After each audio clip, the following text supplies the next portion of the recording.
Hello friends, સ્વાગત છે તમારું મારી ચેનલ ધર્મિષ્ઠાની રસોઈમાં। આજે આપણે અમૂલ જેવું જ પનીર અને ચીઝ બનાવીશું। તો તમે પણ આ રીતે ટ્રીક અને ટિપ્સથી બનાવશો તો તમારું પનીર અને ચીઝ પણ પહેલી જ વારમાં પરફેક્ટ બનીને તૈયાર થશે। તો તેના માટે વિડીયોમાં એન્ડ સુધી જોડાયેલા રહેજો।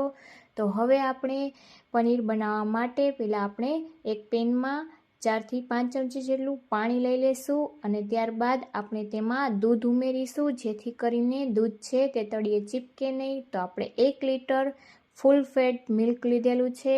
તો આ વાતનું એક ખાસ ધ્યાન રાખીશું કે આપણે દૂધ છે તે ફૂલ ફેટ જ લેવાનું છે, તો જ આપણું પનીર અને ચીઝ એકદમ સરસ અમૂલ જેવું જ બનીને તૈયાર થશે। તો હવે આપણે દૂધને ગરમ કરી લેશું। તો દૂધ છે આપણે કાચું જ લેવાનું છે, દૂધ આપણે ગરમ કરેલું નથી લેવાનું। તો હવે આપણે દૂધને ગરમ થવા દેશું। આપણું દૂધ આ રીતે ગરમ થઈ જાય, એક ઉફાળો આવી જાય ત્યારે આપણે તેને ચમચાથી ચલાવવાનું છે। આપણે તરત જ તેમાં લીંબુ નથી ઉમેરી દેવાનું, આ વાતનું ખાસ આપણે ધ્યાન રાખીશું। આપણે તરત લીંબુ નહીં ઉમેરીએ, આ રીતે પહેલાં તેને ચલાવી 20 સેકન્ડ જેવું આ રીતે ચમચાની મદદથી આપણે તેને ચલાવતું રહેવાનું છે અને ત્યારબાદ જ આપણે તેમાં લીંબુ ઉમેરવાનું છે। તો આપણે 1 લીટર દૂધ લીધેલું છે, તેની સામે આપણે 2 મોટા લીંબુનો રસ અથવા તો 4 મોટી ચમચી લીંબુનો રસ લેવાનો છે। તો તમે આ રીતે પરફેક્ટ માપથી બનાવશો તો પહેલી જ વારમાં તમારું પનીર અને ચીઝ બંને પરફેક્ટ બનશે। તો હવે આપણે આ રીતે સતત ચમચાની મદદથી તેને હળવે હળવે આ રીતે ચલાવતું રહેવાનું છે। તો આ રીતે તમે થોડી વાર ચલાવશો એટલે આપણા દૂધમાંથી પનીર છે તે છૂટું પડવા લાગશે। તો આ રીતે ચલાવતું રહેવાનું। અને ઘણા લોકો એવી ભૂલ કરતા હોય છે કે પનીર જો તરત ઉપર ન આવે તો વધારે લીંબુનો રસ ઉમેરતા હોય છે, પણ તેવું નહીં કરવાનું, થોડીવાર વેઇટ કરવાનો। આ રીતે ધીમે ધીમે ચલાવતા રહેશી તો પનીર એકદમ સરસ છૂટું પડી જશે। તો આ રીતે મીડિયમ ગેસની ફ્લેમ પર આપણે ધીમે ધીમે તેને આ રીતે ચલાવતું રહેવાનું છે। તો આપણે 5 જ મિનિટમાં એકદમ સરસ આપણું પનીર છે તે છૂટું પડી જશે। તો આ રીતે બજારના ભેળસેળવાળા પનીર લેવાને બદલે તમે પણ એકવાર આ રેસીપીથી ટ્રાય કરજો, તો તમારું પનીર પણ એકદમ સરસ અમૂલ જેવું જ બનીને તૈયાર થશે। તો તમે જોઈ શકો છો કે ફક્ત 5 જ મિનિટમાં આપણું પનીર છે તે એકદમ સરસ છૂટું પડી ગયું છે અને પાણી પણ એકદમ સરસ તમે જોઈ શકો છો કે છૂટું પડી ગયું છે। તો હવે આપણે ગેસની ફ્લેમ બંધ કરી લેશી અને કોઈ પણ આ રીતે ચાળણીમાં કે કાણાવાળા વાસણમાં આ રીતે કોટનનો રૂમાલ કે કોઈ પણ કોટનનું કપડું લઈ અને આપણે તેને પનીરને લઈ લેશું તેમાં। તો આ રીતે નીચે આપણે વાસણ રાખીશું જેથી કરીને તેનું પાણી છે તે તેમાં રહે અને આ રીતે આપણે પનીરને લઈ લેશું।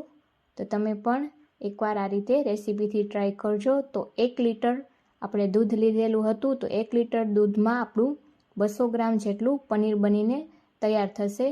તો આ રીતે આપણે ઉપરથી થોડું ઠંડુ પાણી ઉમેરીશું, જેથી કરીને લીંબુની જે ખટાશ છે તે પનીરમાંથી દૂર થઈ જાય અને પનીર છે તે રૂમ ટેમ્પરેચર પર આવી જાય, જેથી કરીને આપણે આ રીતે તેનું પાણી નીચવી અને દૂર કરી શકીએ।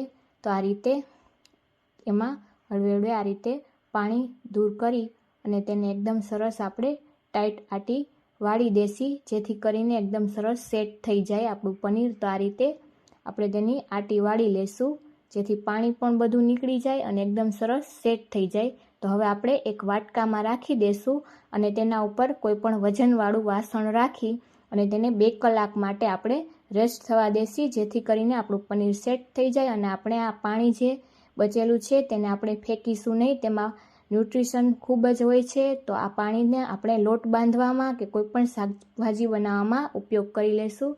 તો હવે આપણે પનીરને 2 કલાક રહેવા દીધેલું હતું, તો હવે આપણે ચેક કરી લેશી।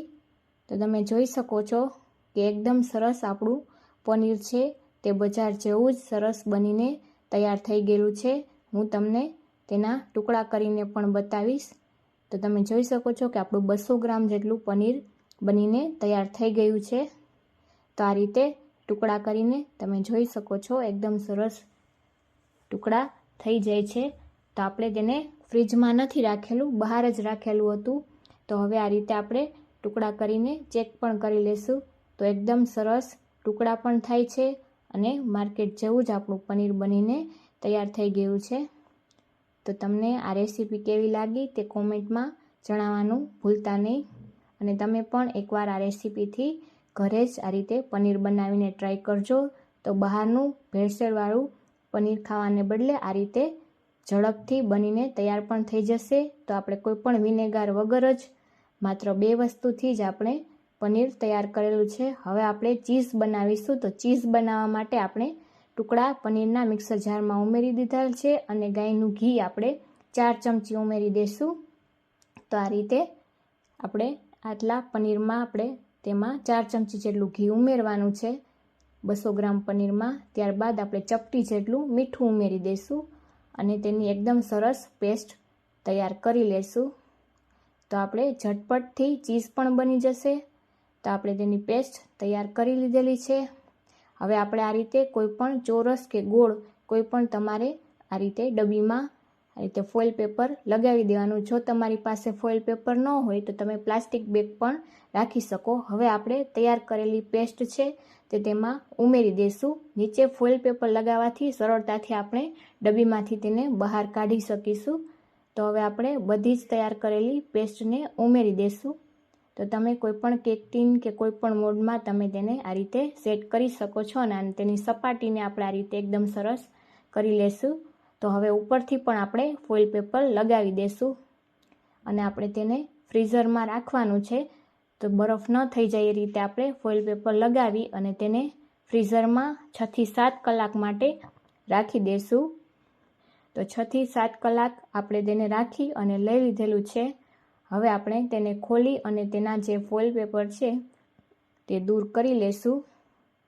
તો આ રીતે મેં બીજું ફોઇલ પેપર પણ ઉપરથી સેટ કરી લીધેલું હતું જેથી કરીને તેમાં બરફ ન થઈ જાય. તો હવે આપણે આ રીતે હળવે હળવે તેના ફોઇલ પેપરને દૂર કરી લેશું. તો એકદમ સરસ આપણું ઓછા ખર્ચમાં અને ઘરનું આપણું શુદ્ધ પનીર અને ચીઝ બનીને તૈયાર થઈ જાય છે. તો તમે એકવાર આ રેસીપીથી બનાવીને ટ્રાય કરજો અને બાળકોને આ રીતે ચીઝ ખૂબ જ ભાવતું હોય છે તો ઘરે જ આ રીતે હેલ્ધી બનાવીને આપી શકશો. તો હવે આપણે ઉપરનું ફોઇલ પેપર અલગ કરી લીધેલું છે અને હવે આપણે નીચેનું પણ આ રીતે અલગ કરી લેશું. તો તમે જોઈ શકો છો કે એકદમ સરસ આપણું બજાર જેવું જ ચીઝ બનીને તૈયાર થઈ ગયું છે. તો તમને મારી આ રેસીપી કેવી લાગી તે કોમેન્ટમાં જરૂરથી જણાવજો. અને જો મારો વિડીયો ગમ્યો હોય તો વિડીયોને લાઈક કરજો અને તમારા ફ્રેન્ડ્સ અને ફેમિલીમાં શેર કરવાનું ભૂલતા નહીં. તો આપણું એકદમ સરસ ચીઝ બનીને તૈયાર છે. તો તમને ખમણીને પણ બતાવી દઉં કે તમે જોઈ શકો છો કે એકદમ સરસ બહારના ચીઝ જેવું જ આપણું ચીઝ ખમણાય છે. તો તમે આ રીતે એકવાર આ રેસીપીથી ટ્રાય કરજો.